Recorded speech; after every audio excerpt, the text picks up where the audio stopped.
Hello everyone, it's Nina and welcome back to my channel. Today we are going to be taking a look at my reading journal so far in 2026.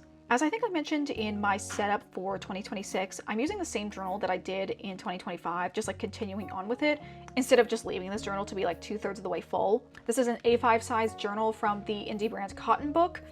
It is slightly shorter than a typical A5 size journal, which I actually prefer, but I really like this journal, and as you can see over here, it is quite full. So let's go ahead and just jump into the stuff I've done for 2026. Starting off right here, I have my title page. I really wanted to have like a colored base, so I glued down this tissue paper. And then this was a like notepad that I had that I then like kind of trimmed around to make it more of a circle versus like the typical rectangle. And then just added a bunch of like kind of cutesy flower stickers I had, as well as the stamp that I kind of used as a sticker. Next we have my yearly stats and my physical TBR. My physical TBR, I just chose like a selection of books I thought I would be interested in for this year. And as you can see, I've only read 3 from the list I have over here. Nextly, we have my yearly TBR. I kind of did this as like my first half of the year TBR, and so far I've only read 2 of the books from this list. I think I'm going to probably redo this spread and maybe move some of the books on here as well as replace them with other books I'm interested in reading for the second half of the year. Next we have my favorites book spread. I'm doing this mostly just for my 5-star reads, but possibly expanding onto like 4 or 4.5-star reads. So far there's only been 1 5-star I've had, and only 1 book this year I would consider a favorite, which was The Long Game by Rachel Reed. Next is a combination of some backlist authors that I want to focus on, as well as my series tracker. As you can see, the only backlist author I filled out here is Kat Sebastian, and the only book I've read from her so far is You Should Be So Lucky. And then for my series tracker, I read all of the Game Changer series and also made more progress on Heaven Official's Blessing, and the other 2 series I'm hoping to make more progress and hopefully finish by the end of the year. I do have obviously way more series here, but these are the ones I really wanted to focus on.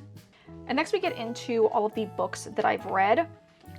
This one I still have to fill out a couple more spaces for, but yeah, these are the only 2 pages that I've filled out so far. And I did leave myself some room to fill out more later on. Now we get into all of my monthly spreads, and then the individual kind of reviews for each of the books that I've read. So in January, I read the entirety of the Game Changer series, as it is up to this point, and I did kind of like matching spreads for all of the books in that series.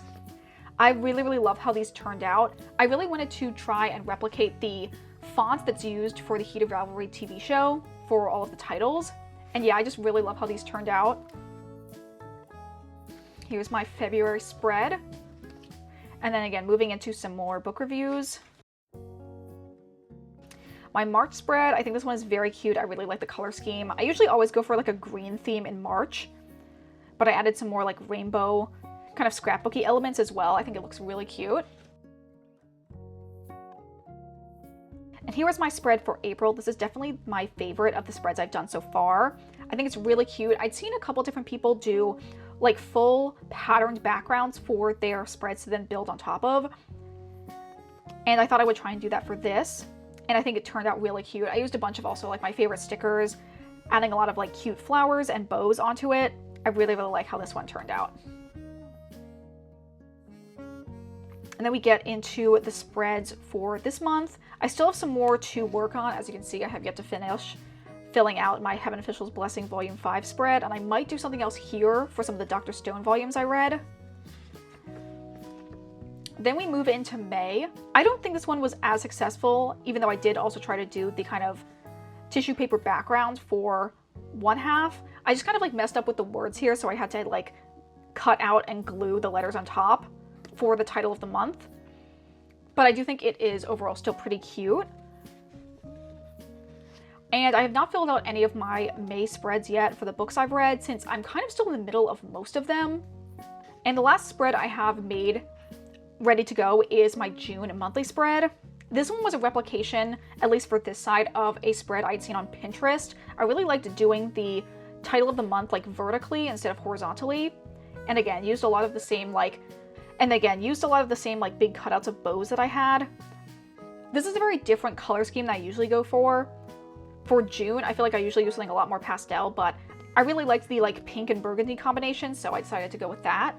And yeah, that is it actually for the spreads I have for my journal so far. Like I said before, I have all of the ones for May that I still have to make for the books I've finished. I do have a decent number of pages left. I don't know if it's going to be enough for the end of the year, so I might end up moving the last couple months into a new journal. I'm just kind of taking it as it goes and seeing how many books I end up reading. But overall, I am pretty happy with how my journal is looking so far. I'm really hoping I can do more spreads like this April one for some later months when I get, I don't know, just like the right background and the right combination of stickers that will really speak to me. So yeah, that is just a very quick look at what my reading journal is looking like for this year. I'll make sure to have more updates as I make more progress in my journal for the rest of the year as well. But yeah, thank you guys as always so much for watching. If you enjoyed this video, consider liking, commenting, subscribing if you aren't already. Consider following me on the Storygraph if you'd like to see my reading updates in real time, as well as on my Bookstagram, which is linked in the description. And that's going to be it for me today. I hope you guys all have a wonderful day, and I will see you in the next video. Bye!